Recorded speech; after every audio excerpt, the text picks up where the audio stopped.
Hello students, finally आपका इंतजार खत्म हो चुका है क्योंकि यूपी बोर्ड ने सभी सब्जेक्ट से 30% सिलेबस को कम कर दिया है। तो अगर आप क्लास 12 में हैं तो इस वीडियो में मैं आपको बताऊंगा कि क्लास 12 केमिस्ट्री का न्यू सिलेबस क्या है। जो 30% कट हुआ है उस 30% में कौन कौन सा लेसन और कौन कौन से टॉपिक को हटा दिया गया है, मैं स्टेप बाय स्टेप डिस्कस करूंगा।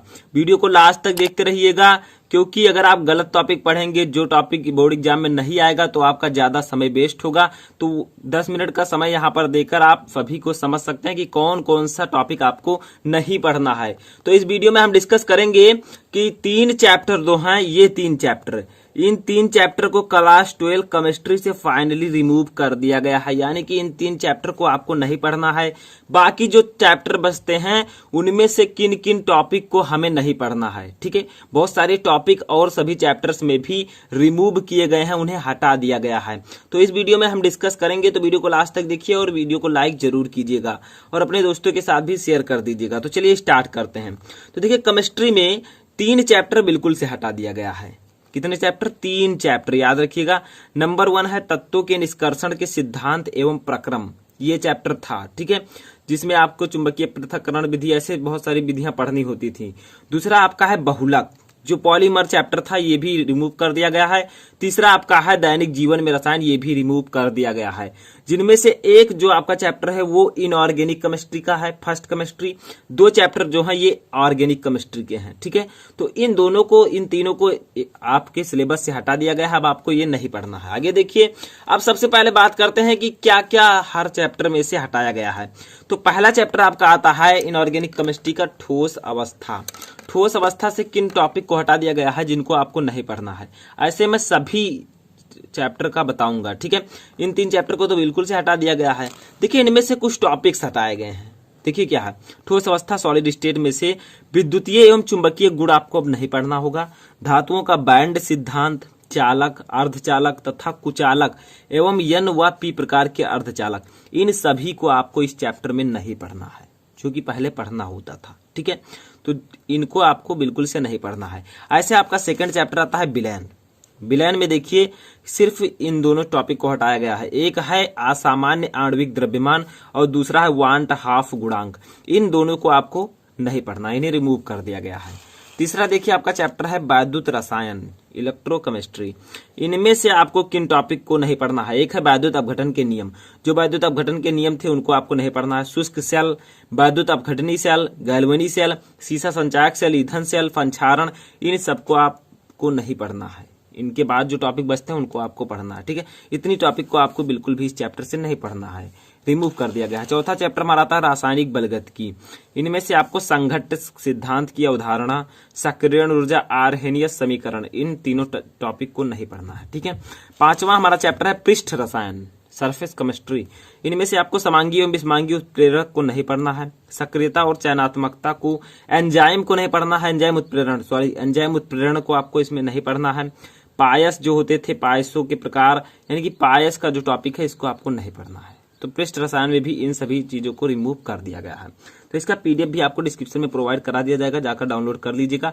पीडीएफ भी बहुत ही इंपॉर्टेंट है, ताकि आप लोग यहाँ पर समझने के बाद पीडीएफ से भी ये समझ सकें बार बार कि कौन कौन से टॉपिक को हमें नहीं पढ़ना है। ठीक है, इसके बाद में हमारा अगला चैप्टर आता है। तो अगला टॉपिक जो है हमारा स्टूडेंट, वो है अगला चैप्टर पी ब्लॉक के तत्व। ये बहुत इंपॉर्टेंट चैप्टर है। इनमें से किन चीजों को नहीं पढ़ना है? देखिए, वर्ग 15 के तत्व में आपको नाइट्रोजन के ऑक्साइड जो है उनको नहीं पढ़ना है। ठीक है, फास्फोरस के अपर रूप, इनको नहीं पढ़ना है। फास्फोरस के यौगिक जो फास्फीन था, इसको भी नहीं पढ़ना है। हाइलाइडों जैसे PCl3, PCl5, यानी कि फास्फोरस ट्राइक्लोराइड, फास्फोरस पेंटाक्लोराइड, इनके आपको बनाने की विधि, यानी कि विरचन और गुणधर्म को नहीं पढ़ना है। और अक्षय अम्लों का परिचय भी नहीं पढ़ना है। यानी कि इतने टॉपिक इसमें से हटाए गए हैं वर्ग 15 के तत्व से। अब इसी चैप्टर में वर्ग 16 का तत्व भी आता है, तो इसमें से आपको सल्फ्यूरिक अम्ल का औद्योगिक निर्माण अब नहीं पढ़ना है। यानी कि पी ब्लॉक एलिमेंट से अगर देखें तो यहां तक के टॉपिक आपको नहीं पढ़ने हैं। देखिए, सभी आपके सामने हैं, लिखे हुए हैं। ठीक है, तो इनको आप लोग मत पढ़िएगा, ये आपके टॉपिक से हटा दिए गए हैं। ठीक है, आगे बढ़ते हैं। वर्ग यहाँ पर आता है 8वां जो चैप्टर आपका, वह डी और एफ ब्लॉक के तत्व। इनसे आपको क्या नहीं पढ़ना है, इनसे आपको नहीं पढ़ना है K2Cr2O7, पोटेशियम डाइक्रोमेट और KMnO4 का विरचन और गुणधर्म, यानी कि इनको नहीं पढ़ना है इस टॉपिक को। ठीक है, और इसमें लैंथेनाइड और एक्टेनाइड टॉपिक आता है डी और एफ ब्लॉक के तत्व चैप्टर में। ठीक है, तो इसमें आपको लैंथेनाइड में रासायनिक अभिक्रियाशीलता और एक्टिनाइड में इलेक्ट्रॉनिक विन्यास, ऑक्सीकरण अवस्थाएं तथा लैंथेनाइड का से तुलना, इनको आपको इस चैप्टर से नहीं पढ़ना है। तो ये टॉपिक आपके चैप्टर से रिमूव कर दिए गए हैं। तो ये समझ में आया डी और एफ ब्लॉक के तत्व से। लास्ट चैप्टर आता है हमारा इनऑर्गेनिक चैप्टर, इनऑर्गेनिक केमिस्ट्री का उप सहसंयोजन यौगिक। इनमें से आपको क्या नहीं पढ़ना है, संरचना, उप सहसंयोजन यौगिक की संरचना एवं त्रिविम समवायता को नहीं पढ़ना है, धातुओं के निष्कर्षण, गुणात्मक विश्लेषण, जैविक निकायों में उप सहसंयोजन यौगिकों का महत्व, ये सब रिमूव कर दिया गया है। ठीक है, अगला टॉपिक हमारा आता है ऑर्गेनिक केमिस्ट्री आ जाती है यहाँ से, और पहला चैप्टर है इसका हाइलो एल्केन तथा हाइलो एरीन। ये फर्स्ट चैप्टर है ऑर्गेनिक केमिस्ट्री यानी कि कार्बनिक रसायन का। तो इसमें देखिए आपको डाइक्लोरोमेथेन, ट्राइक्लोरोमेथेन, टेट्राक्लोरोमेथेन, आयोडोफॉर्म, फ्रेयॉन और DDT के उपयोग और पर्यावरण पर प्रभाव, इनको आपको इस चैप्टर से नहीं पढ़ना है, यानी कि इतने टॉपिक को आपको नहीं पढ़ना है, ये रिमूव कर दिया गया है। ठीक है, इसके बाद में 11वां हमारा आता है एल्कोहल, फिनॉल और ईथर। इस चैप्टर में केवल 2 टॉपिक रिमूव है, मेथेनॉल एवं एथेनॉल के उपयोग, इनको आपको नहीं पढ़ना है। ठीक है, इनके उपयोग को नहीं पढ़ना है। समझ में आया। आगे देखिए हमारा 12वां चैप्टर है नाइट्रोजन युक्त कार्बनिक यौगिक। जो नाइट्रोजन युक्त कार्बनिक यौगिक या फिर एमीन था चैप्टर, उसमें आपको क्या क्या नहीं पढ़ना। तो देखिए साइनाइड और आइसोसाइनाइड, डाइएजोनियम लवण का विरचन यानी कि बनाने की विधि, रासायनिक अभिक्रियाएं तथा कार्बनिक रसायन में इसका संश्लेषणात्मक महत्व, इतने टॉपिक को इस चैप्टर पे नहीं पढ़ना है, रिमूव कर दिया गया है। अब आगे देखते हैं हमारा अगला चैप्टर जो है वो क्या है।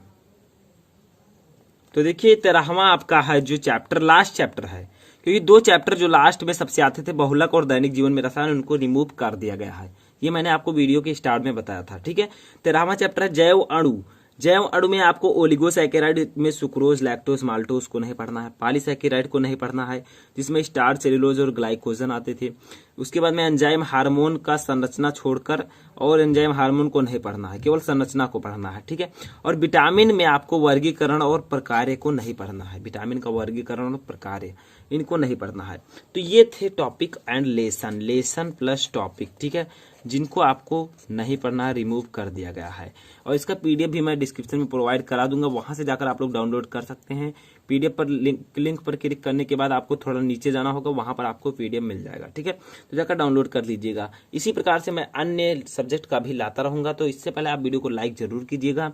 और इस वीडियो में फिलहाल इतना ही, आप लोग अच्छे से तैयारी करते रहिए। सभी का मैं सिलेबस बताने के बाद अच्छे से तैयारी करवाऊंगा। ठीक है, तो इस वीडियो में बस इतना ही।